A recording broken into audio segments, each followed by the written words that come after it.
Hello, welcome back to Addicted to Recovery, the podcast bringing you the truth about addiction. My name's Christopher White. I'm joined as ever by my dear friend, co-host and fellow recovering addict, Max Thomas. We are also joined by Matt from the High Sobriety podcast. How you doing, Matt? Good, mate. Welcome. Thank you for having me. Thanks for coming, mate. Yeah, nice to have you here. Matt, can I just get you to get that mic just a little bit closer to your face, bruv? Yeah. Just make sure they can hear your voice. Chrissy, we should have done an outfit change because we've just recorded, we've done double podcast because I'm going away. Yeah, don't worry about that, mate. We've swapped sides. They'll never know. Yeah, that'll do. That's good enough.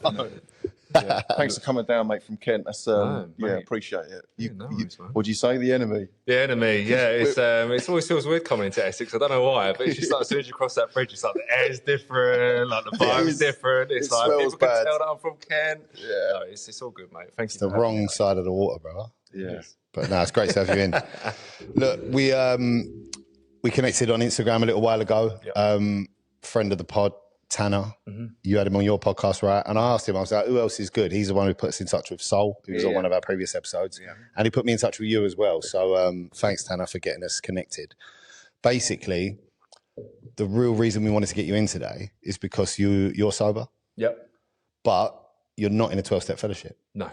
So we wanted to get your take on sort of what you do. First of all, tell us a bit about your story. But the thing that we're really interested in is how you manage to stay sober and stay sane without your program. So it'd be great to get that take. But look, by all means, take us through your story, mate. Tell us a little bit about yourself. Yeah, so my name's Matt. I'm 34. I am a model agent, which I've been doing for 12 years now, which has like been quite a big part of like my drinking culture back in the day. It was very much like, you can imagine, sex, drugs, rock and roll, like I was just saying to you boys earlier, the idea that there's always other people within that industry, especially the creative arts, that have always done one thing bigger than what you've done. Do you know what I mean? So there was no sort of like repercussions for me. Yeah. And that's why I felt like I could get away with a lot of shit there. You know, whether that was like missing flights, whether that was sort of like turning up to work late or not going into work or going into work fucked still. Do you know what I mean? So it's like very much like that. Don't mind if I swear on this, do you? Not at all, mate. A bit like a badge of honour or a bit rock and roll. Do you know what I mean? That sort of vibe. Is it not frowned upon? Is it encouraged? Encouraged, isn't it? Yeah, I mean, I think even when you're sort of going out and you're meeting up with like clients or you're traveling abroad to go into like the fashion weeks, everyone's just on a vibe. Everyone just wants to get absolutely like munted and like you want to be a part of that. And because I was quite young when I first started, I was just like 21. It was like I wanted to be a part of that. It was like a new world for me, and it was very exciting. You know, I was a very sheltered person when I was younger. I had a very sheltered like upbringing by my mum. She was always very sort of like mollycoddled me, and like exactly. So for me, it was just like this new lease of life, and you know, sort of going to Milan Fashion Week and like scoring gear off like the local Milanese dealer, and it was all quite a bit of a buzz and exciting for me. And it was like going to dinners and then doing like, because they used to like wrap it up really tight out there, the Coke. It was like, I don't know what they used to do with it, but it was so tight that I'd be in at a client dinner trying to fucking unwrap this like gear in the toilets and going back and talking so much shit as well. And like to people that you work with, like, the clients that you work with, and I'm going in there like splurting all this shit about my company and saying how shit this person is. And is that like, to get on that level though? We'll come on to how you are now, like sober, but like for me, I've been a city boy for years in the insurance industry and really like, and even when I used to go out and party on that sort of stuff, I'm like you. Like normal me today is quite a scared, insecure person, really. Do you know what I mean? Quite feared up. And as soon as you put that drink and that gear inside me, I just become this different person. I can sell, do you know what I mean? Snow to the Eskimos. It's like, was that a similar sort of vibe to you, going from that real sheltered background? Yeah. Yeah, cocaine made me sexy. Yeah. Do you know what I mean? Like it made me fucking big bollocks. Like I was able to sort of hold conversations with people. It was like an out of body experience. That's how I put it. Like it wasn't me, but it was this other alter ego. You could come out and play. Exactly. Like, I used to have a name for myself, and it used to be called Alfie Cambridge. I don't know where it came from, but it was like that was you on gear. Yeah, it was just like this new geezer that turned up. Because I remember, funnily enough, in Essex, we was in Sugar Hut. I used to be in there all the fucking time, mate. Yeah. So me and some of the boys from Kent, we was like, we'll go out on a night out at Sugar Hut. So we went there, and for some reason, I was lying to some bird and called myself Alfie Cambridge, and it just stuck. So that was like my alter ego. Like, you should do that on your Instagram post, Alfie Cambridge. Yeah. I don't want to relive it, man. You know what I mean? But yeah, so, gear made me sexy, drink made me confident. In that sort of that concoction of the two, it was just like a fucking like all was sort of releasing form. I just could be someone that I wasn't. It's like a superpower. Yeah, exactly, and that's how it was for a long time, and mainly because I really hated myself. I've suffered with body dysmorphia for so many years. Yeah. And, you know, I used to do weird shit. Like when I see myself in the mirror, it's like lift my top up. And like, you know, I'm not a big guy, but like it used to really fucking bother me. Same. And, like I hate myself. To this day, like I'm really working hard on it and I'm getting better. Yeah. But I fucking just detested myself and I hated the body that I was in. My family would be laughing because for years and years and years, my go-to was just lift my top up all the time. It was like not even in front of the mirror. I'd just be doing it all the time.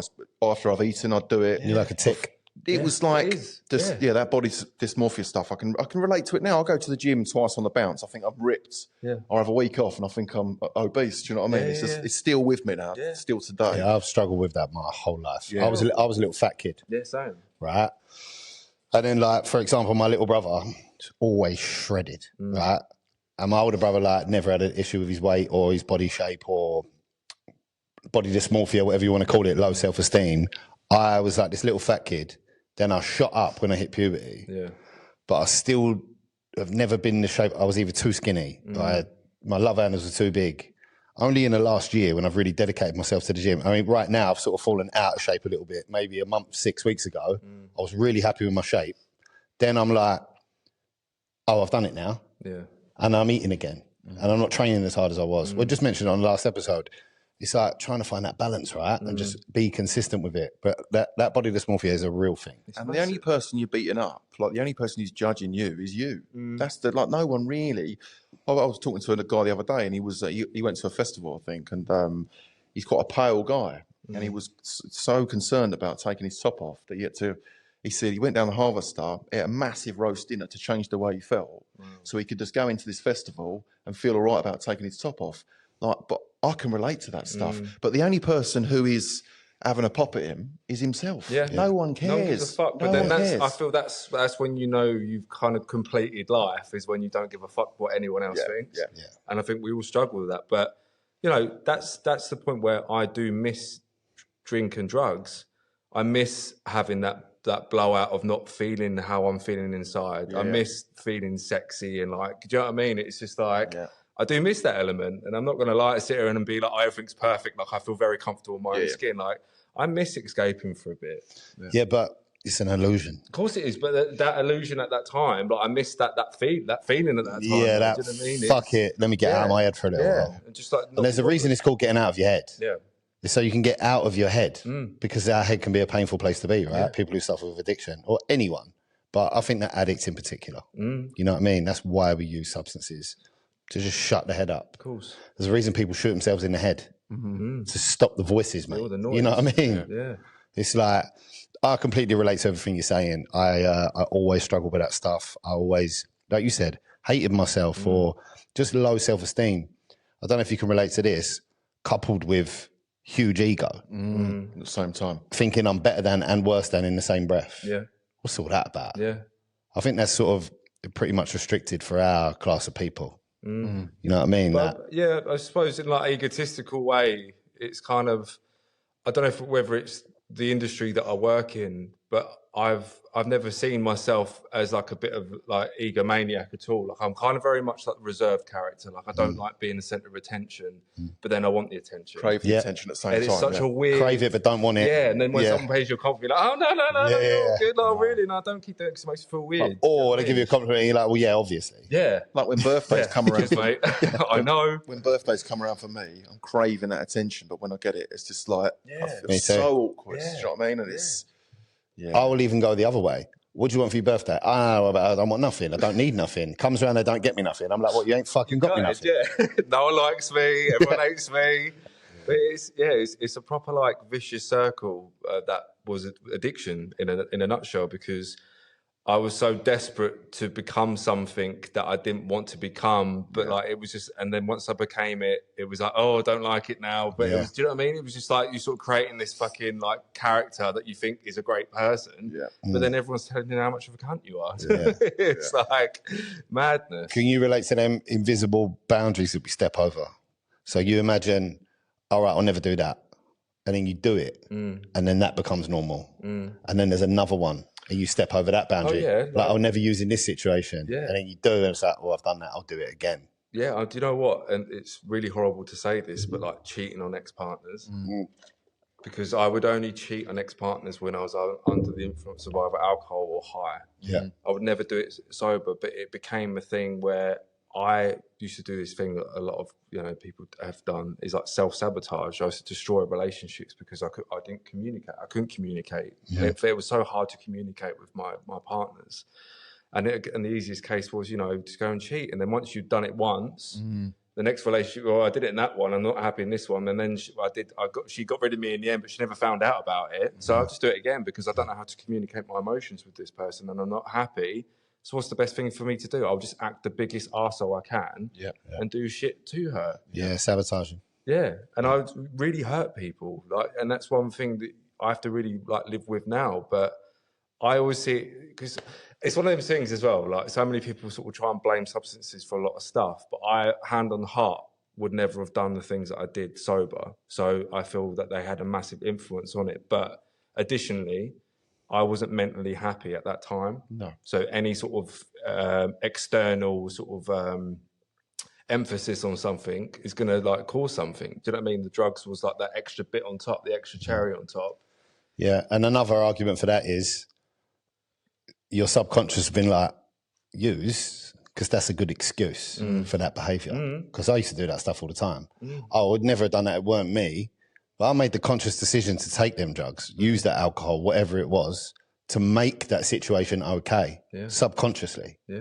You know what I mean? Like, I'd only cheat if I drink, but I know I'm going out drinking, so that's on the table. Yeah. You know what I mean? No, it's like for me with my kids, Matt, the amount of events that I've missed, like birthdays or whatever it be, like wifey's lined up, we're going wherever on the Saturday up to London with the kids and all that sort of stuff. And I am, in my head, I know I'm going out for a drink on that Friday night. And I know that I ain't coming home, do you know what I mean? But my best, really, Max sober, he's making that Saturday and he's going up and he's waking up with his kids, he's watching cartoons, they're getting a train up to London, having a fantastic day. But Max with a beer inside him, he's just, all bets are off, do you know what I mean? And that's the power of addiction, I suppose. Once we put one inside, well, my story is once you put one inside me, it turns me in at Jekyll and Hyde. Do you know what I mean? It turns me into a completely different person. Alfie Cambridge. Alfie Cambridge. Big Alfie's out. Let's, if we can, let's rewind a tape to when you were a bit younger. How did you feel? What was life like growing up and that sort of stuff, if we can? Yeah, life was pretty cushy when I was younger. I was very sort of good, great parents, still together now, really solid foundations. I had a very sort of loving mum, a proper mummy's boy. Me and my mum were best mates. We talk about everything, sex, drugs, fucking you name it. So it was just really great. And, I did well at school, and I kind of feel like my life kind of changed at the age of 13 because my sister had a baby quite young. She was 16. Yep. And I kind of felt that my nose got pushed out quite a lot from my parents. Are very sort of obsessed with this child and my sister. And for a long time, I felt like I had to always keep pushing myself a bit further each time. I had to push myself in the GCSEs. I had to push myself more in my A levels. I then went on to university, and it was just trying to prove a point all the time. Do you know what I mean? But to this day, I don't think my parents wanted that. They weren't sort of looking for me to push myself. But you say that to me all the time. Yeah, you're trying to win approval. Yeah, but they wasn't even looking for the approval. Yeah. You know what I mean? They weren't even looking for that. Of course. Yeah. But that happened, and then my sister had a few more kids. And then it kind of got weird when I was sort of 18. So I'm talking more about my family. I'll go back to drink when I started drinking, stuff like that. That's all right. But yeah, so when my parents kind of moved out of the area, I was still going to school in Kent. So then I was from 18 to 21, I was living at different people's houses. I lived with my nan and granddad. I was sort of sofa hopping with friends. Yeah, a bit displaced. How did you feel at school? Did you feel comfortable in your own skin at school? No. It's quite hard to remember, I suppose. No, I wasn't. I was fat. Right. I was a fat kid from like, you know, early junior into like Different friend pools or same friends or same core of mates when I was in secondary school. I was quite good as well because I was a big boy. I played rugby. There you go. So I got in with like the naughty kids that played the sports, and I could go from them to like the grungers, and I could then go to the other group. Like I was kind of one of them sort of people where I could sort of hone into like different individuals. Typical addict, chameleon. Yeah, exactly. Yeah. So I was able to do that. But yeah, I didn't suffer severe bullying, but I always felt like I was like the odd one out. I always felt like I was very much a lone wolf, and I felt like that for a long time in my life. I felt like that, but that might have been not the case. Truly. Yeah, for sure. But that's even to this day. Like I still feel very much like I'm on my own terms. Yeah. But then I'm yearning for like social activities and people to ring me up and invite me out to things. And obviously, like me being a fucking Capricorn, I'm like, nah, I'm good. No, I'm right. I'm fine. But it's just, it was weird. So like my school was fine. My drinking has kind of started at 17. I didn't really like the idea of alcohol and drugs. My auntie died of drugs when we was younger. So that was kind of a big thing in my family. My mum and dad would sort of see a spliff as a crack pipe. It was kind of that comparison. Same. So it was just like mad how they used to like see that. Yeah, if you smoke weed, you might as well be injecting heroin. Yeah. Same thing. You need to go to rehab. Yeah. Same as my parents, just no experience around drugs. No, it was crazy. But so then that sort of drinking started when I was like 17, and it was more so because like people were going to under 18s clubs. Not but sort of like I say under 18s, you have to be 18 to get in, but it was all under 18 to go in there. And it was like when the indie music was about, so I was like growing my hair out, the skinny jeans, the Kooks. The Kooks. That's what I thought. I was Luke Pritchard at the fucking Kooks.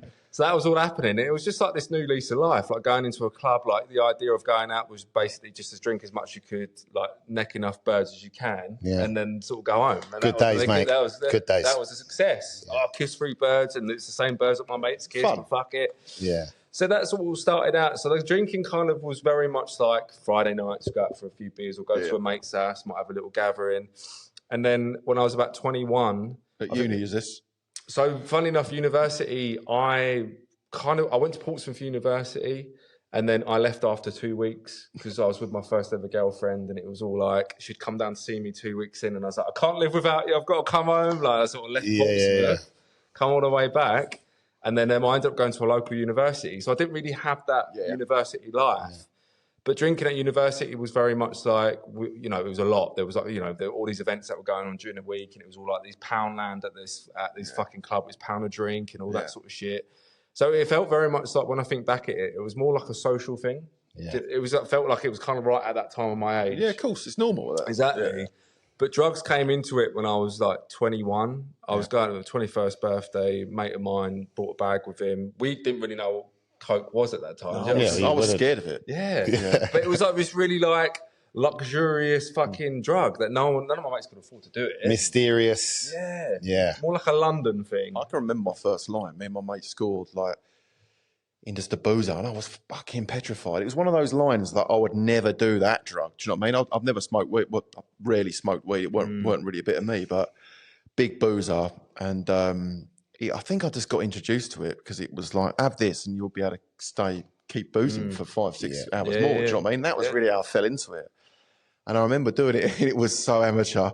Like we scored, it was windy outside, and we scored this bit of gear, and went round the side of the pub, racked these lines up, and the wind just went woof, and just took it straight off, and we like had a little bit like amateur style. But I think even from that first line, like it was like, wow, do you know what I mean? I can dance on speakers, definitely, I can talk to girls, like I can drink longer, and it just made me. It took me from this shy kid.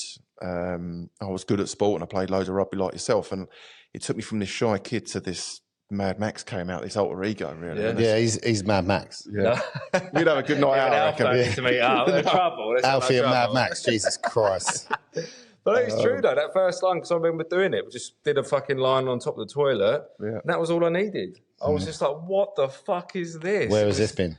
It was just like, I just felt like the alcohol could just do one with this powder now. It was just like I don't know, it was hard to explain. It was just such a good feeling. It was amazing. And I think that kind of carried on a lot more, obviously, because that year I started my job in London, and I got an actual salary coming through. And you know what they say? It's just like when you start doing cocaine, it's like God telling you you've got too much money. So it was very much like, I was doing that. And every time I used to have a drink, I would have to do gear because the problem with my drinking was that I used to drink so fast. Yeah. Like Same. just fucking neck drinks. It's Like exactly there's the no same tomorrow. as me. And then I was like, I don't like feeling drunk. Yeah. So it was just like, oh, I best get some packet in then and like level my head out because I don't like being drunk. I don't like slurring my Feelings words. being out of control. Yeah. And not remembering stuff. Being I hated sick, I that. used to chunder all the The time. way I used to drink from the first time I ever did it, I remember my mum come pick me up from a party, like my mate set to ring her, like he's being sick, whatever. My mum's from Acne, yeah, she don't fuck about. Yeah. Sweetest lady you'll ever meet. But like, fuck with her babies, and she goes acne quick, right? And I remember I'm like incoherent in the back seat, and I remember her just like, what's he had? Like my mates are like, fuck, like scared of her. Even though she's so sweet, they'd never seen this side to her. Yeah. It's the first time I drank. I think I'm like 13. Then it was like, started going out, and I'd get exactly like you said, not being able to remember what happened, slurring, falling out, I love you, like just being soppy. And I remember, I think I was 17. I went to this house party. I remember the first line I ever did. It was a after prom party for the year below. So they were 16, just coming out of school. We was a year older. You were the cool kids. Yeah. And I was, I'd done a line and it was like really good gear. You know what I mean? Just one little line I did. And I was like drunk. And I was like, Oh, hello. Yeah. I was there. You know what I mean? I was there. Yeah. And then every time I drank from then, one beer, where's the thing? Where's the thing? It's like your nose hairs start growing out. Yeah. You know what I mean? It's just like, where's looking the for it. Where's the thing? Yeah. And after a while of getting myself into a few situations where I'd start drinking and I'd be like, oh, I need the thing. Can't get the thing. There's nothing around here. I started going, if I'm going to drink, I'm getting it now because I don't want to be in that situation later where I can't get it. And that turned into just a habitual thing. If there's even a slight chance of me having a beer, I will go and pick up, which eventually turned into, for me to be awake, I will have gear on me. Yeah. That's the way I used. Daily, all day, every 20 minutes, pinch. That's what it turned into. Yeah. And in the beginning, all it was a little bit of a social lubricant. And then the disease kicks in. 10 years later, I'm like on it all day, every day. Progression, right? Fucking hell. Progression, mate. But I was just, when you were saying about being out and about, like, how depressed did you used to get as well? Like when you couldn't get hold of it, or do you know what I mean? The bloke weren't around. Like how angry you'd get inside your body. And it's like you may have had the loveliest night. You may have had such a laugh with your boys, and you sort of, you're sort of it's like sort of dying down now. But if you couldn't pick that up in your head, that was like the shittest night. Well, it's like half of your head's had a good time, and the other half of your head has just been thinking about, I wanted that all night. I still want it now, and I've had it before. The night's done. And I'll pick up on the way home. Yeah, same. And stay up all night by myself. Yeah. And Chris, I've wrecked so many nights trying to call it on for like 3 hours. And the night just gone. Yeah, everyone's gone home. And Mum's so focused on, where is he? I'm going to meet him. This is in London. Like, I'm over one side of London. The boys, like, it just controlled me towards the end. Yeah. And then I'd score, and I wouldn't go back and see them. I'd just go. Of course not. No. Mate, that's honestly, you guys are speaking fucking my language, because I would go out with friends, but my whole purpose, like, I wouldn't even be able to hold conversations with people. Because in my head, I'd be like, right, is he text back yet? Is he text back? Is he text back yet? Like, I used to do this thing as well. If I was out and about and I needed to pick up, if my phone was dying, like it was on low battery, I used to go into pubs and pretend my sister was pregnant. To use their phone? So they've charged my phone. I'd be like, she needs to get hold of me. She's gonna be in labour in a bit. Like, you need to give me this, like, my phone back and charge it up and do this, just so I could, like, pick up. Like the lengths and the lies that you go to. Like, you get quite creative when you. Mate, 100%. Ways and means to get more. We call it in the fellowship. Yeah. It's fucked. Like, it's just like how your mindset just completely changes, and anything could be going on that day, but you're so centered on just fucking getting that stuff. Yeah, it's baffling. Like, I've never felt that in anything else in my life. Like the desperation. Like if I was that desperate or that sort of creative and that in my own job, I'd be a fucking millionaire. Well, this is what we say all the time. If I put that amount of effort into the other things in my life, be sorted. Do me a favour, just slide forward a bit. Yeah, sorry. Squeaking, it might pick up on the mic. Sweet down. So you're up at London in 21, yeah? Yeah. So how did that take off then from there? So obviously it was still fun. Like, you're in the, I don't know if you mentioned at the start, you're in the fashion industry, yeah? Yep. So my take on the fashion is rife, right? Drugs and boozing, and that's just the way of life. Beautiful women. Yeah. When did you when did the fun start to become? Hold on a minute. This is. I think I might be having an issue here with. The fun kind of stopped when the effects of the drugs just didn't seem to be working as much. Yeah. It seemed as if I was trying to plough as much up my nose, and it still just wasn't really doing much. Yeah. I found myself becoming very secluded in my life. Yeah. I didn't like going out with people. I liked going out with people, but it'd be like for a hot second I'd lie that I'd got no drugs on me, and I knew that I had 2 grams on me to go home. Yeah. And all I would do, this was like a perfect night to me, go home, rack up a few lines, put Pornhub on, or like put some fucking Babe Station TV program on, and then just fucking rack lines, drink loads of fucking beers and smoke fags. But like walk around in my fucking pants, like, you know, trying to fucking, you know what, do you know what I mean? Like for 4 hours. Yeah.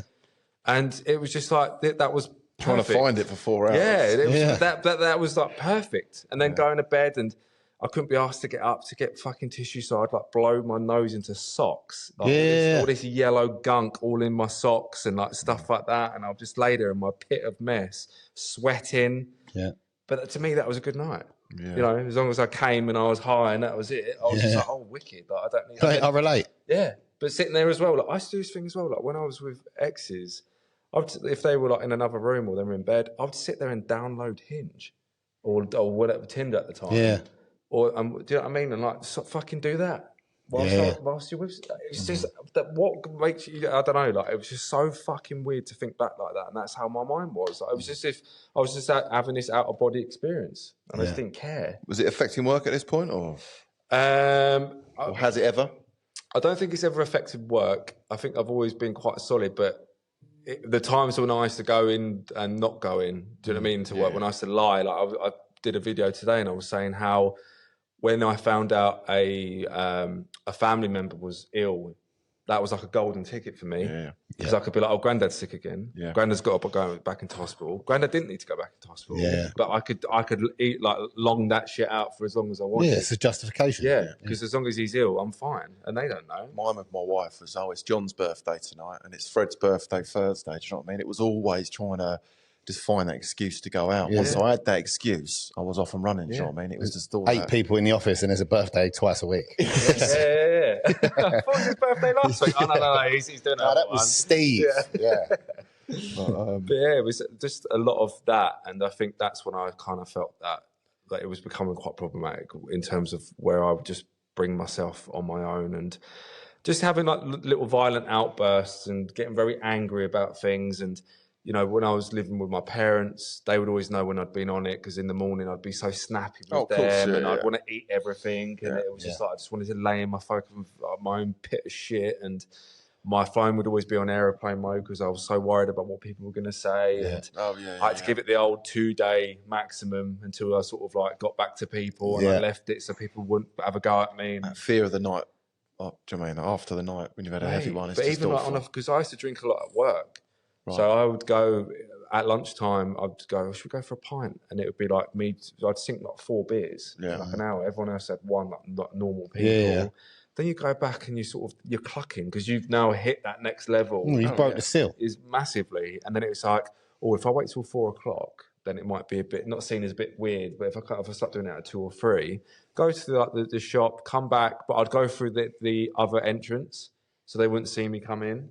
And then I'd go straight down into the basement, into the kitchen, pour it into a paper cup, come back upstairs. Yeah. And then it's a case of as soon as 5 o'clock or 6 o'clock came about, I'm picking up. And I'm going to stay around that area for the whole night, just chatting shit to whoever I could talk to, try and drag as many people as I could out with me. Take hostages. Yeah. Bring as many people as like bringing people that you've not fucking spoken to or trying to chirps up a girl, like just sending like fucking sleazy, shitty messages like, all right, babe, I haven't spoken to you for a fucking long time. I want to come for a beer.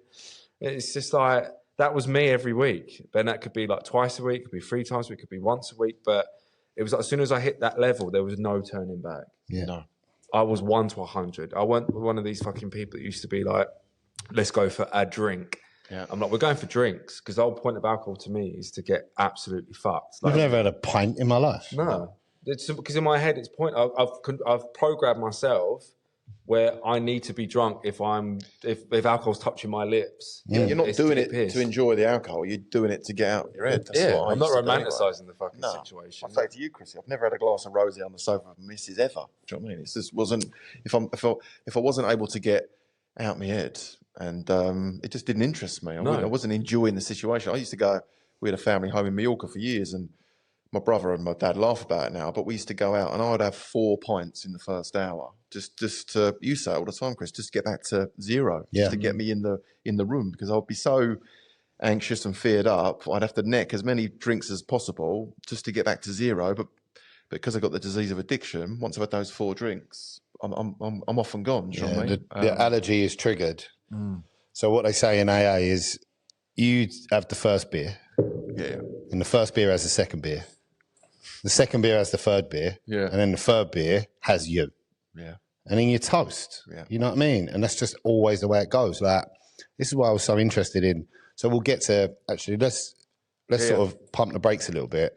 When did you realise consequences were getting bad, situations were getting a little bit out of hand, and you decided to make a change?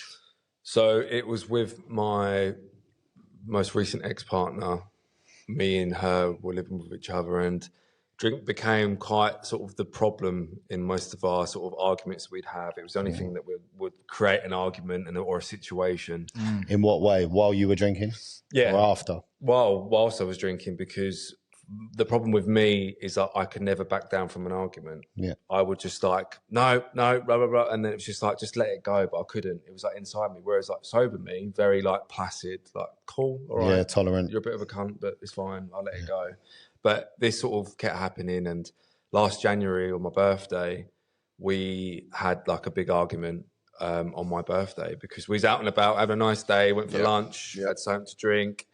And then she was basically saying like, let's make sure that we don't get into an argument tonight because we was going for dinner with my parents. And that got my fucking back up. Oh, yeah. Because I'd had a Saying don't have an argument caused you to have an argument. Yeah, because it was just like, why are you saying this? You're already having this outlook that it's going to be a negative evening and you're creating a situation that's not even happened. But it just carried on until we got back to her flat, and it's carried on.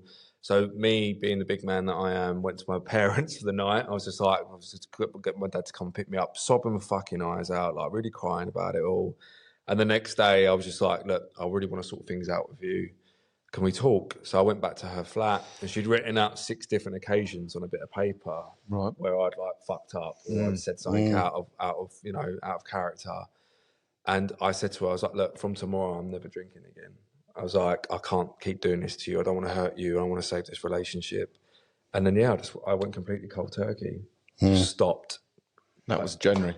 Yeah. Nice, man. So that was like the catalyst. And I feel like sometimes we need a kick up the arse or something unfortunate to happen to us for us to have a realisation. Yeah, it's almost, you say unfortunate, you can look at it the other way and be like, something fortunate. Yeah. See your ex there by writing that stuff down. So we call it in the fellowship, there's power in the pen, right? When something's written down in black and white, it's not just words where you can try and skirt around it. You read that and you knew. Fucking hell, that's true. Yeah. Right? That's why we write inventory. Yeah. We write down all the things we've done. You look at that, it's like, fucking hell, that was me. And it's a catalyst for change, right? It can be, or it can send you further. So well done for doing that. What I'm curious about is what happened in the first few days, weeks. How was you feeling? Do you know what? I say to people, like, I don't really feel that I went through sobriety until we broke up, and I had to live with my parents. And then once I was with my parents and then moving back into my flat on my own. And when I was on my own, that's when I felt as if I was going through the sobriety. Yeah. Because when I was with someone, I felt like I had a support network there. I felt like I could talk to someone. I still didn't have these thoughts in my head. I didn't have these noises in my head. I didn't have that like evaluating my past because I had someone there sort of like blocking that. And what was you in the flat that you did a lot of you using in? Yeah. Well, there you go. That can be another trigger. So when I went back to the flat, I remember sitting on the sofa and like just quiet, and I was just like, I got really like upset. I got really emotional because I was literally like on that floor trying to like pick up crumbs of gear to make lines up. Yeah, of course. On my own. Been there, mate. Like that was me in this room. This whole room is just like eating old bits of popcorn, thinking it's gear. Yeah. Fucking mad. But I suppose the first few months, it was I didn't really. I think because I wanted to keep this relationship and I wanted to save it, and that was like my driving force behind sort of like staying off the shit. Yep. But I was throwing myself deep into shit. Like I went on a stag do. I went to New York literally a month after. Wow. Did all this stuff. I don't know. Like I think that's just me as a person. Like I like to really like challenge myself. Bit of a masochist in that way. It was just like, all right, I've completed that. You know, you have like the tick box of like fucking completions that you do like mentally. And did you own it to everyone that you were sober at this point? Or was it just you're taking a break or driving tonight? No, I said this is me done. Yeah. I think that's a big step. Do you know what I mean? If you're doing it secretly, if people know, and I think that's a completely different kettle of fish to me. Yeah, and being honest for the first time. Do you know what I mean? Exactly. You've got a problem, and and I just feel like I'm at that age. Like I'm 34 now. I'm just like I don't care. Like I'm proud of myself. Like I was going to talk about it, and it's just like if you don't want to listen to me, or if you take offence to what I'm saying, then go fuck yourself. Like it's like I've got to a point in my life now where I don't care. Do you know what I mean? Like I've just leveled out, and I feel like so much stronger now. And, you know, even when at the early days of sobriety, people were very supportive. The odd person would say the odd stupid fucking thing, but that's just society in a nutshell. But I was doing it for me and I needed to do it. And I was proud that I was doing it. And as long as my family were proud of me, that's all I cared about. Yeah, and how could they not be? Yeah. You've taken a step in the right direction. No, exactly. You know what I mean? This is why we spoke about it before. It's like alcohol's the only drug you have to justify why you don't take it. It's like, what, you don't drink poison? Yeah. It's like, no, I don't. Like, what you do? Yeah. You know what I mean? Yeah. It's such a mad thing, like, that's just been integrated into society. Alcohol's a drug, yeah? But if you don't take it, you're the odd one out. Yeah. So like strange. If you're out and about and someone goes, do you want a line? And you go, oh, no, I don't do that no more. They're, oh, well done, mate. That's great. They're like, you fucking what, have you got a problem? Is that wrong with you? Exactly. What are you trying to say about me? Like, well, you're not good enough for us anymore. Yeah. But, so it was just a bit of a wild ride. And I felt like every day was a new day. I know it sounds really weird, but like, it felt like, it just felt very new to me. And I felt very refreshed, and it was like writing a new fucking chapter in your life. And I kind of felt that I had more control over like how my narrative was going to go. What did you do different? Did you do journaling or anything like that? No, didn't do journaling, didn't do any of that. I just, like I said, because I was with my partner, I just threw myself into that relationship. I think that was like the distraction for me in that terms of that. But I think when it came to when we broke up, that's when I wanted to do like the podcast. I wanted to really like do something where I'm talking about it and helping other people. And I think that this whole, like, a lot of people that have come out of addiction, they just want to help people like who are going through it as well. And that's exactly how I felt. And I wanted to get the word out there. I wanted to be as real as I could be, because at that time didn't feel that there was enough of that around that I was sort of like looking up. Yeah. You know, and that's why like Dapper Laughs was a massive thing for me, because when I was first going sober, like, it was just like a proper geezer talking about stuff. And I was just like, oh, this bloke's talking my language.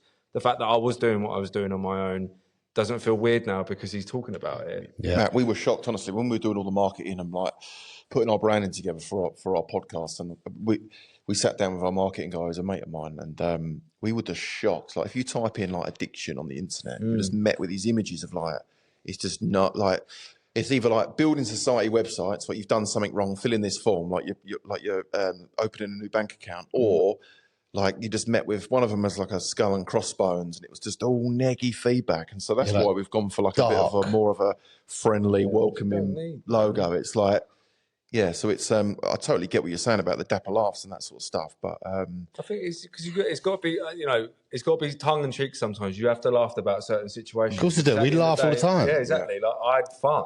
Like, it's a funny thing. Yeah.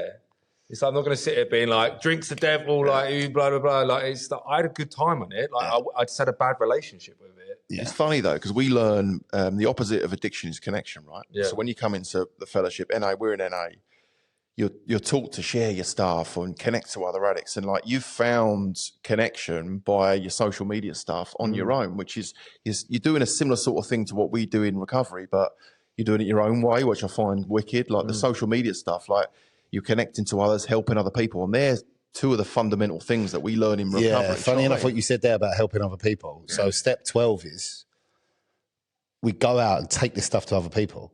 We carry the message to the people who are still suffering, right? So you sort of, like you was just saying, connecting to people and helping others. Yeah. It's almost like you've found parts of the program without finding the program. Yeah. So it's like, you're doing what you're supposed to be doing. Is there anything you do sort of on a daily basis? Have you got any sort of routines that help you stay sober? Yeah, I mean, I think exercise is a huge thing. 100%. Like if I don't exercise in the morning, like morning's always a big thing for me, and it always has been as a kid. Like it's been integrated into me as a child to be at places early, to get up early, because otherwise you're going to waste the day. And that was always something that my parents integrated into me. So exercise has always been a huge thing of mine. But most importantly, it's just reminding myself. I think it's a psychological thing with me. Like I've created this complete barrier where like I view alcohol as a completely negative thing. Yeah. And it's like as soon as I see myself in a pub or something like that, like I don't get triggered anymore because I've already played the film. Played the tape. That's step one. Yeah. Like I've already done. I do that when I'm sort of in the mornings and I'm thinking about things, and I'm just self-love, mate. Like I wrote out like my goals for 2024. On top of that was to love myself more. And that's what I'm doing throughout this whole year is I'm really building myself up, and I feel fucking like, I don't know, like I've got armor on now. And putting yourself outside your comfort zone. Look, you've travelled over here tonight, which is wicked. Like that's showing willingness. Another one of our big principles in NA is willingness. Do you know what I mean? So you're sort of... it's amazing, mate, talking to you. He's found the program without finding the program. Like working a program without being in recovery. It's wicked. Like, but maybe we have to experience a certain degree of like getting low for us to then sort of organically get on the program. Does that make sense? Yeah, it's rock bottom. It's called the gift of desperation. Yeah. We always say that. Like, we're selfish to the core. Like we shared about it on the latest podcast we've done. It doesn't matter if our wives are hurting or our families are hurting or our siblings are hurting. We've got to be hurting enough to change. Do you know what I mean? And you sound like you went through that process when you had that row with your missus, obviously, and you were hurting internally, and that has been your rock bottom and catalyst to get clean. Do you know what I mean? So it's so many similarities without being in the program. It's crazy, man. And and the thing is as well, like people talk about regret and stuff. I don't regret anything because in my heart, I feel that you have to hit rock bottom to then feel the glory for when you're coming back up again, and that's exactly how I feel. Yeah, I always say to Max, I'm not only grateful I'm in recovery, I'm grateful for all the shit that happened because it's made me the person I am today. Yeah. And without that, I don't know if I'll be doing what I'm doing today. No, it's true. It's a tough old slog, but I don't know. It sounds really cliche and corny and stuff, but it does feel like you've got like a bit of a superpower. And I really do feel like that. And not that I'm trying to be like high or mighty above everyone else, but I've accomplished something that millions of other people can't. Yeah, mate. And I'm trying to help millions of other people. Do you know what I mean? If I could, I would try and help them as much as I could. But I feel like I've really overcome a huge battle in my life. And that's why I've got nothing to hide. I don't hide. I'd share anything about it because in my sort of own sort of feeling, that wasn't me.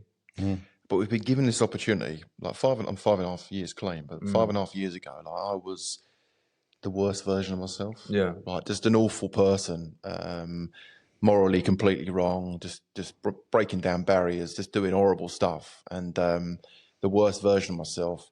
And by coming in and admitting that I've got an issue, and just like that is such a strength in someone. I find like you said, there's millions of people out there just go through the motions. Friday night, let's go down the pub, drown our sorrows, and all that sort of stuff. Back up for work on a Monday. I think to make that change, and right, I've had enough. I want to change into a better person and try and be that best version itself. That's what you're trying to do, mate. Do you know what I mean? You reach that point of fucking despair, and you're just trying to piece yourself back together again. And like me, like I'm doing stuff now, which I was always meant to do, but I was too scared to show my true self. Like I do poetry. I'm doing this podcast, put myself out there. Like it's just I wouldn't have had not the bollocks to do it, but I just wouldn't have. I'd have been so scared of what people think of me. Do you know what I mean?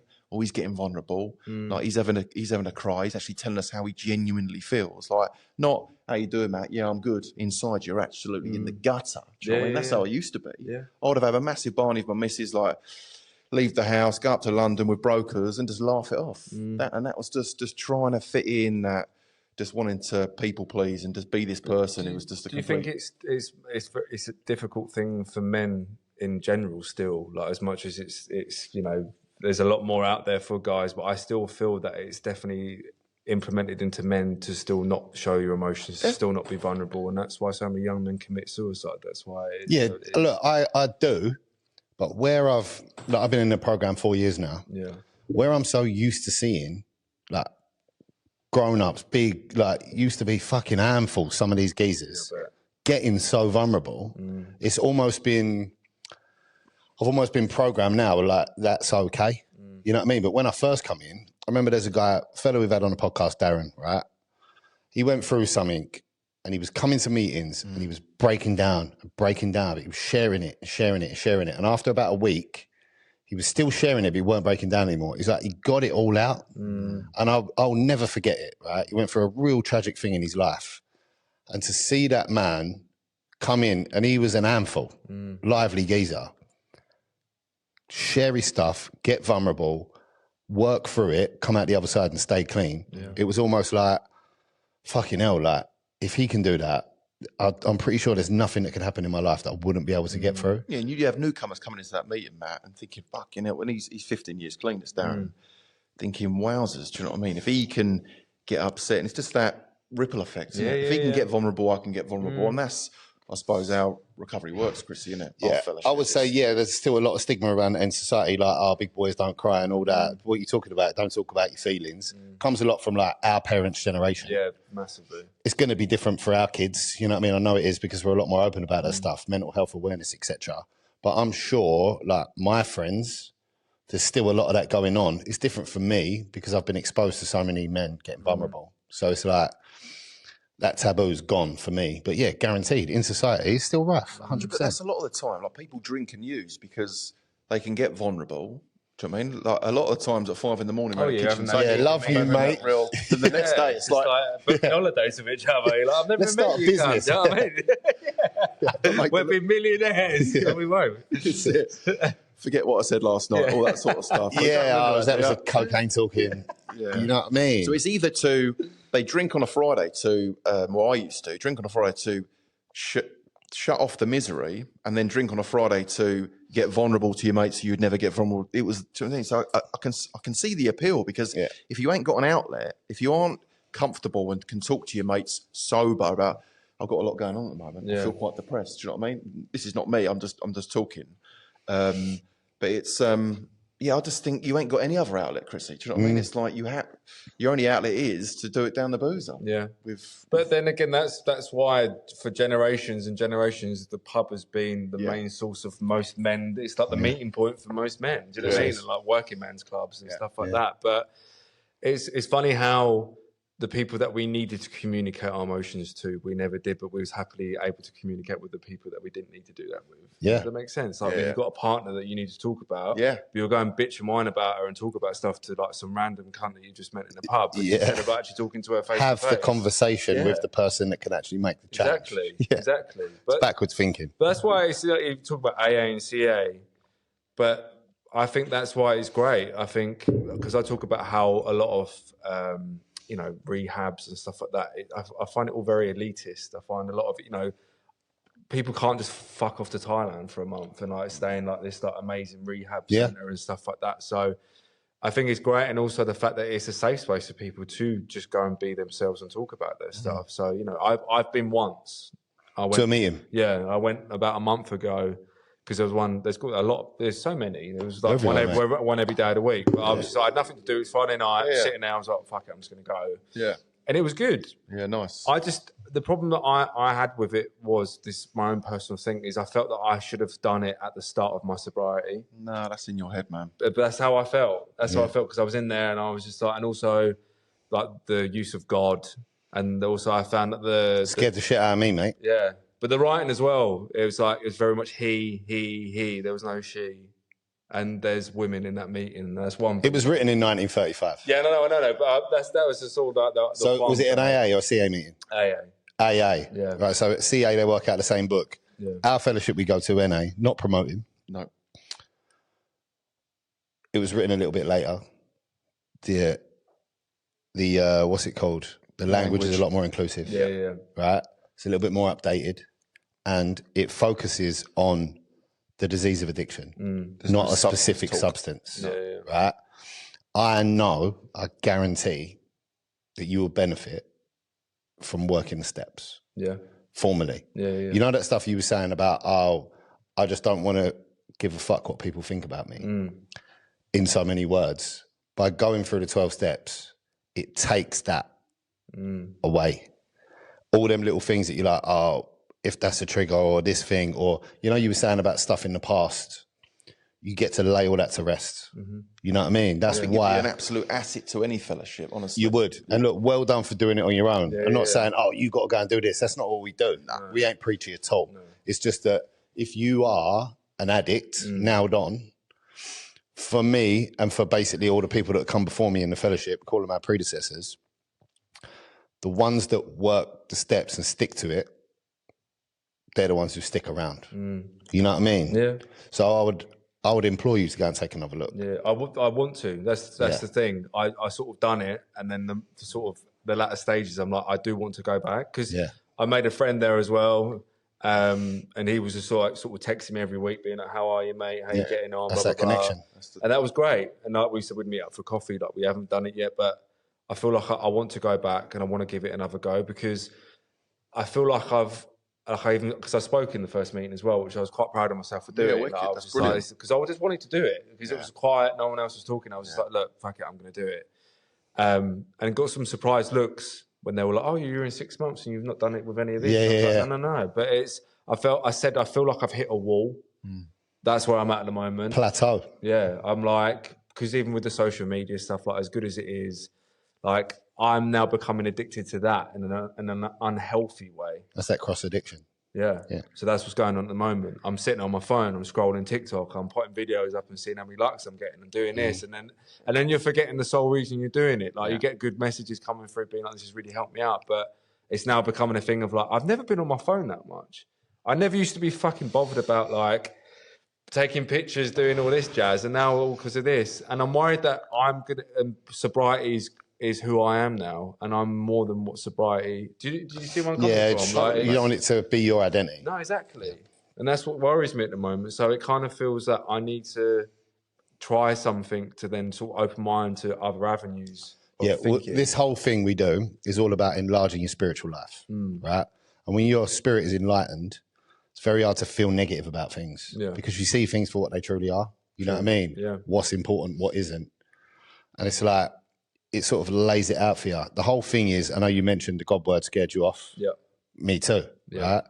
The program we go to, it's not a religious program. It's a spiritual program. They use the word God for lack of a better word. That could be group of druggies, good orderly direction. It can be whatever you want. And for me, it's like, I went to a religious school, and like, I'm not religious in the slightest, right? When I rocked up to NA and I saw God on there, like you, I had the same thoughts. But my concept of it now is just another way to connect. Do you know what I mean? I do a prayer, and I do a prayer every single morning, but I ain't on my knees with my hands like that. I say it all the time. I walk my dog down on the beach, or in the woods, or wherever I am. I'm just having a conversation. Look after me today. Thanks for keeping me clean the last 5 years. Look after my family. Might pray for you if you're struggling. Pray for whoever it is in my family who's struggling. Give me the opportunity today to be confident, give me the opportunity today to be kind. Like, it's just that connection. Gratitude lists I do in the morning. I reach out to all of it really evolves around connection. Like we said, the opposite of addiction is connection. The more you can connect, going to meeting, sharing, speaking to a sponsor. It's another thing that we've got a sponsor, someone to ring up and say, right, really man. Fucking struggling today. Do you know Cut man in the corner. Who has no judgment whatsoever. Do you know what I mean? They might suggest something, you can listen to it if you want to, but look, we ain't on here to preach, but from what you're saying, like, your story is so similar to mine and Chris's. Do you know what I mean? And I want you to stay sober, mate. I want you to stay clean. Yeah, of course. You know what I mean? All I know is the way we do it, it's got the highest success rate. You know what I mean? What we need as addicts is other people that have been through the same thing we've been through, all coming together to help each other stay clean. You know what I mean? And I want you to have them connections. And I know your personality, Matt, honestly. You're so passionate about this stuff. Like, we do service at these meetings. So you have a secretary sit up the front, you have someone collecting the money, you have a newcomer rep who talks to the newcomer at the end. Like, people who have got energy inside of them, like me, you, Chris does service, I do service, like, they're the fundamentals in recovery. Those people really stick meetings together, right? And I can just tell from your personality, you're passionate about this stuff and you want to spread the word and help other people fundamentally. Like, you're the sort of guy the fellowship needs, whatever fellowship you choose, do you know what I mean? But it's, for me, like, I couldn't do it without fellowship because my head would be so busy on me. Yeah. What it does really, it gives me that suit of armour. It gives me that defence mechanism that I've been on multiple stag do's like yourself. I can go over to Ibiza to a wedding, whatever it would be. Like, without that, like, something small, like a row with my missus could send me down the pub. Yeah, do you know what I mean? yeah. Now I'm just walking down the road and like, using is so far away from me, which it is for you at the moment. But it's like, it's just another level to your recovery. Well, it still does fucking creep up. You know, like the other week, I had a real shit week at work. Yeah. And it was just like, of course, yeah, I could do this. Yeah. I could literally go and get absolutely fucking buckled right now and forget about everything. And, you know, it's like I say to people with sobriety, it's like breaking up with like an ex from like 15 years of being with them. And then they're not just going to fuck off straight away. Yeah, of course it is, mate. Huge part of your life. Like, you know what I mean? Like, trying to text you still. And temptation's always going to arise in that situation. But yeah, it's kind of like I'm keeping it at arm's length at the moment. Yeah. I'm sort of like boxing. I'm sort of like ducking and weaving. At some point, it's going to pop me in a bit. Do you know what I mean? Well, there you go. Like you say, if you get a program, a rock solid program, you got 4 or 5 bouncers standing in front of you. Yeah, yeah. And they deflect the majority of the shots. You know what I mean? To use your analogy. And then like maybe one will slip through that you have to duck, but it's very rare. Yeah. You know what I mean? No, for sure. So, but yeah, look, hats off to you. Well done for getting to the position you've got to on your own, because it's no small thing, mate. No. I know on my own, I think I did maybe 2 weeks and then I was back out there. You know what I mean? The only thing that's ever worked for me is getting truly fucking vulnerable, getting honest, living my life by these spiritual principles, doing a bit of work on myself. Like the growth I got from doing step 4, which is the moral inventory, where you write everything down, and then step 5, when you share it with someone, that's a freeing experience, mate. Yeah, I bet. Freeing experience. I bet. And I highly recommend it. Yeah, I used to go to bed like every single night when this was clean, before I'd done my step 4. Resentment, sexual inventory, loads of different stuff in there, right? And I put my head on the pillow and I'd have these flashbacks of just when I was younger and stuff that I'd done in the past and fights and all that sort of stuff. And I had and not everyone has this sort of moment, but I had a moment when I read it out to my sponsor. We were there for 2-3 hours, right? He's just taking all my stuff and he would go back to you, yeah, Max, that wasn't that bad, was it? Do you know what I mean? Or I actually did that. And it's that one addict talking to another, just like completely neutralises what you've just been saying. That night, I burnt my step 4. We set it alight in a bin on his balcony, and it was gone. Those flashbacks and images had just gone. All that fucking carnage. It's like I say, like, it's, you put a backpack on, and like as you're growing up, that backpack full of just gets heavier and heavier and heavier with all the fucking bad stuff and all those negative feelings and resentments. It gets heavier and heavier. Eventually, you're going to fall over, right? Yeah. And step 4 and 5 is just emptying that backpack out, drawing a line and moving on. And it gives me goosebumps now because it was such a big moment for me in my life. Like, it was holding me back for so long, and a lot of it in there, Matt, it weren't that fucking bad. I was making mountains out of molehills. Do you know what I mean? Chrissy had some stuff going on when he was younger, and he cleared it all out. It was like some real heavy stuff. It's like you take everything out of that bag, you lay it all out, and you're like, yeah, I'm going to keep that. I'm going to keep that. The good stuff. Yeah. All that can fuck off. You put the bag back on. It's nice and light. You can move. You know what I mean? Yeah. That's step 4 and 5. It's a beautiful, beautiful process. And then we've also got step 8 and 9, which is you make a list of all the people you've harmed. Step 9 is you go out and you make amends. So you know them times when you might be like, you might see someone, you'd be like, oh, fucking hell, I still owe that geezer of money. Or, oh, fucking hell, I was inappropriate with his missus, or stuff like that. You get to approach these people and put it right. Yeah. I'm not looking over my shoulder for anyone. You know what I mean? It's just basically, like you said about the way the language is written, it's all he. This was written a long, long time ago. It still works today. Yeah, of course. It's fucking madness. Yeah. I'll say it's the best thing that's ever come out of America. You know what I mean? Big steak, man. Big steak. I do. I really do. Like McDonald's. I do use McDonald's obsessively. But it's I mean, what you're saying is correct, because I think there comes a point when you're doing it all on your own and you just know that something's going to come up and bite you in the arse, and you're just counting the days. I think that's how I feel sometimes. Like, I'm like, am I just going to get this gush of fucking memories and like these regrets and shit like that? Because I'm good with sitting on my own now. I actually enjoy my own company, whereas I used to hate going home. I used to hate being on my own. Any opportunity to go to a pub, I was like, I ain't going home. I'm just going to go to the pub on my own and sit there for fucking 5 hours and then go home because I know I'll go straight to sleep. Yeah.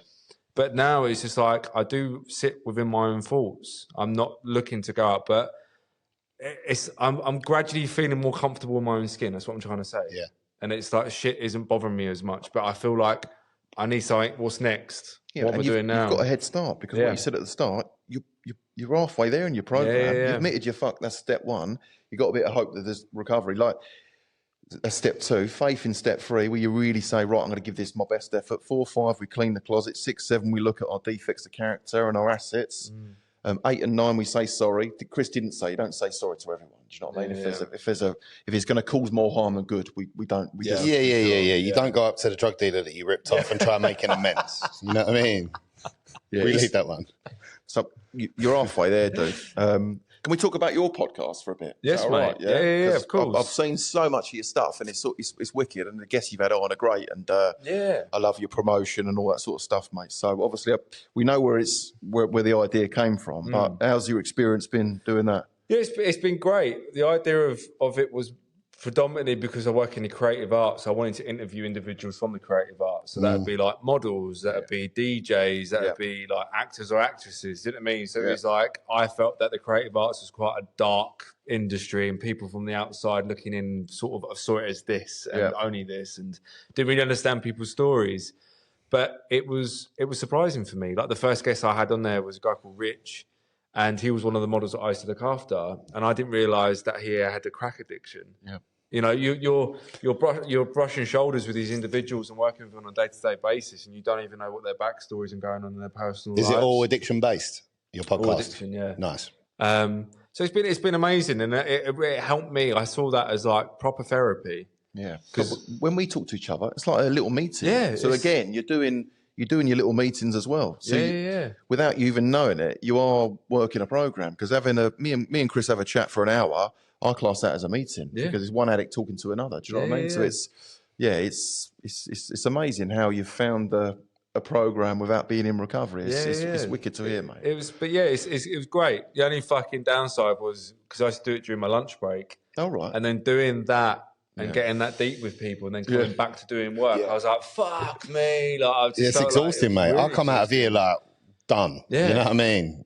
Hours drive, like. Make it. But it's been incredible. Like, we've done season 2. That's sort of like half been done, half not. I kind of got to a point where I wanted to step back from it from a bit, because I did it too quickly and I just found it a bit too much. And I kind of feel that if you're not feeling something, then just leave it for a bit and come back to it again. Of course, plus you're on your own. Yeah. So we're accountable to each other. Yeah. If one of us don't feel like it, the other one's like, come on, mate. Yeah. You know what I mean? So, hype man with it. There you go. So being on your own, that's another challenge. Yeah, it's daunting, but it's been great. And then I started doing something called Seshless Sundays. Seen them, they're good. So just do a little Instagram live, cheap and cheerful, but nice. Just people sometimes feel more comfortable doing it over a fucking camera than they do face to face. But it's been really interesting, like the different elements in which people have done. Like I've had people that do the 12 steps. Obviously, they don't talk about it because they prefer not to. Yep. I've had people that have done it on their own. I've had people that have gone to rehabs. It's been a real sort of like mix of different individuals with different outlooks, different backgrounds. You know, wealthy, working class. Yep. It's been fantastic. So. It's just, again, it's like you guys, it's just trying to make it like awareness a lot bigger for a lot of people, and it's trying to build a community where people feel it's a safe space to have conversations about these things, because we're getting there, I think. Yeah, you're not frowned upon anymore. I don't feel, and I feel people should have freedom in what they want to talk about in terms of their addiction. If they feel comfortable doing it. Well, like what you're doing, what we're doing, it's all about trying to destigmatize this stuff, right? It can, like you said, people from all different backgrounds. It don't discriminate. It can affect anyone. Yeah. So it's like, the fact is, and I will say it is getting less and less stigmatized and less taboo. And things like what you're doing and things like what we're doing is definitely helping that along. Yeah, for sure. It needs to be done. And do you know what else I'd say is like, the sober community is one big fucking welcoming community. Like, people want to help each other. People want to like, oh, I know this photographer could come and work with you, or it's just like, do you want to come on this podcast, or do you want to come with me and do a talk at this event, or do you want to come to this event? Do you want to come and try this fucking thing out? Everyone just wants to try and be everyone's hype man. They want to help everyone out. They want to like bring everyone in and like try and look after each other. Like for fun and for free. Yeah. Once you've had a taste of it, you want other people to experience it. That's that's it. Yeah, and it's been amazing for me to learn a lot about this in itself, because otherwise I can be quite lazy. Sometimes I don't want to do like the fucking yoga and climb a mountain and do this. And it's very much like I'm taking my time with it all. And like, I would try bits of here and there when I feel like trying it. Do you know what I mean? So to having my bits that I'm doing as well has just been an added addition to that. So how's working clean now? You more productive, and have they seen a difference? Or I mean, do you know what? It's like the sort of blinkers get taken off, and I've been doing my job for 12 years, and throughout those 12 years, obviously that was when I was struggling with my addictions, and it feels like I'm still living my old life because I'm still doing the same procedure. Yeah. But it's made me think about what else I can be doing. It's made me want to start thinking about my future and like where I want to be, and do I want to keep doing this? Maybe I'm not just going through the motions. No, and I'm not just turning up and just getting on with it because I'm hanging at my arse or on a come down. Yeah, mate. Trying to get through the day. Yeah, you're actually present. Yeah. And it's just like, that's how I feel. And I want to be doing more, and you know, I've got to learn to sort of love what I'm doing and enjoy what I'm doing, and not beat myself up as much as what I used to. That's my biggest downfall, is I beat myself up big. Yeah, self-deprecating. Massively. If it's not worked straight away, then it's a failure. Yeah. Like if a video gets put up and it's not got enough likes, it's deleting. Yeah, I know, a nightmare for that. But it even work. I make one little mistake and I'm like, I'm shit at my job. That's it. I need to start doing something else. So I'm still working on those What as bits. Claire Darnell said, she was a guest on here. She said, your critic and your ego live in your head. You just got to listen to your soul. That's in there. True. Yeah, listen to your heart. Because that just tries to beat me up all the time. You're not a good enough dad or husband or work colleague or whatever it is. But I say to my sponsees, just tell it to fuck off. Do you know what I mean? A lot of the time, it's just bullshit. Just shut up. It's amazing. Like, we've got two different beings here. You got your soul, and then your soul's just living inside this body, right? And your critic and your ego live in here. And it's just, you just need to learn to not listen to that, because it's just nonsense a lot of the time. Yeah, well, it's been like that for a long time. I suppose that's why I always needed that escapism to get out of it. Yeah. Like, I am a good person. I am right. I am sexy. I am cool. It's just like, fucking bore off, mate. Do you know what I mean? Like, you're good. Chill. How are we doing for time? We're all good, I think, mate. Yeah. 1:07, so now it's flown by. Perfect. Great. Thank you so much for coming on, mate. It's been a real pleasure. Man. Thank you for having me. Yeah, it's been great to meet you, Matt. Good stuff, mate. Well done for getting started. I'm looking forward to seeing you grow up, your journey through, and seeing your clean time rack up. Yeah. Nice one, mate. All about it. Sweet. Cheers for that, mate. Geezer. Nice one, bro. Thank you, mate. Take care. See you guys later. Cheers, guys.